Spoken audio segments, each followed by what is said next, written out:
Captain AM Samuel గారని ఐపీసీలో ఒక బలమైన సేవకుడు. ఒక ఐపీసీ కాదు, అనేక సంస్థలు ఆయన పనిచేశాడు. మంచి పెంతుకోస్తూ ఉజ్జీవంతో సేవ చేసిన గొప్ప సేవకుడు. ఒకరోజు ఆయన వాక్యం చెప్తే ఒక సాక్ష్యం నేను విన్నాను. జమ్మూ కాశ్మీర్ నుంచి ఆంధ్ర ప్రాంతానికి రావాలి. ఉదయం 9 ఆ ప్రాంతంలో ట్రైన్ టైం అవుతుంది. ఆ ట్రైన్ టికెట్ కొనడానికి 100 రూపాయలు లేవట ఆయన దగ్గర.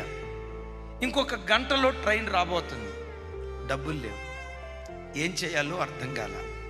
మోకరించాడు, దేవా 100 రూపాయలు కావాలి, సహాయం పంపించువా, ట్రైన్ వచ్చే టైం అవుతుందయ్యా, ఇంకొక 30 గంటలు ట్రైన్ వస్తుందయ్యా, ఇంకొక 40 నిమిషాల్లో ట్రైన్ వస్తుందయ్యా, అయ్యా టైం కూడా అయిపోయింది, ఇంక అర్ధగంట, నేను ఇక్కడి నుంచి అక్కడికి వెళ్ళటానికి దరిదాపుగా 10 నిమిషాలు అవుతుందయ్యా, 100 రూపాయలు కావాలి, ప్రభా సహాయం చేయవని కళ్ళు మూసుకొని అలా ప్రార్థన చేసుకుంటా ఉన్నాడట. ఈలోపు ఏదో ఒక ఎలుక వెళుతున్న అలికిడి ఆయనకి కనపడింది. ఏంటా ప్రార్థన మధ్యలో నుంచి ఎలుక వెళుతున్నట్లు అలికిడి, ఏదో ఆగి మరలా వెళ్ళిపోయినట్టుందని కళ్ళు తెరిచి చూశాడు. కళ్ళు తెరిచి చూస్తే తను మోకరించిన మోకాలు ఎదుట 100 రూపాయల కాగితం కనపడిందంట. 100 రూపాయల కాగితం ఎలుక తీసుకొచ్చి పడేసింది ఏంటి? ఇది ఎక్కడైనా తీసుకొచ్చిందా? ఇదేమన్నా దొంగెలుక? ఆ 100 రూపాయల కాగితం తీసుకొచ్చి వాకిడి దగ్గర, బాబో ఇదిగో ఎలుక 100 రూపాయలు తీసుకొచ్చింది, ఇది మీలో ఎవరిదైనా అని అడుగుదామని ఎట్లా అనే లోపే దేవుడు అంటాడట, ఏలియాకి కాకోలం ద్వారా నేను సహాయం పంపించలేదా? కాలాలు మారినా మారని నేను ఒక చిన్న ఎలుక ద్వారా నేను నీకు సహాయం పంపించాను.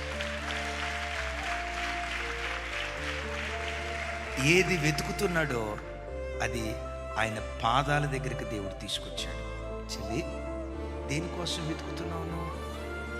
పిల్లల వివాహం కాలేదని వెతుకుతున్నావా? ఆర్థిక సమస్యలు చక్కదిద్దబడలేదని వెతుకుతున్నావా? చదివిన చదువుకు తగిన ఉద్యోగం రాలేదని వెతుకుతున్నావా? కలవరపడకు, మోకరించి దేవుని సన్నిధిలో ప్రార్థన చేయి.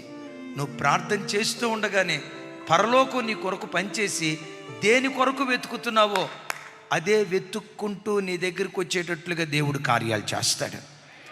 ఇంకొకసారి ఈ మాట చెప్తున్నా, దేని కొరకు నువ్వు ప్రార్థన చేస్తావో మోకరించి, అయ్యా ఇదిగో ఈ సమస్య, అయ్యో ఇదిగో ఈ ఇబ్బంది అని ఏ సమస్య కొరకు నువ్వు ప్రార్థన చేస్తావో ఆ సమస్య వెతుక్కుంటూ నీ తలుపు తట్టేటట్లుగా దేవుడు నీ పక్షాన కార్యం చేయటం ప్రారంభిస్తాడు.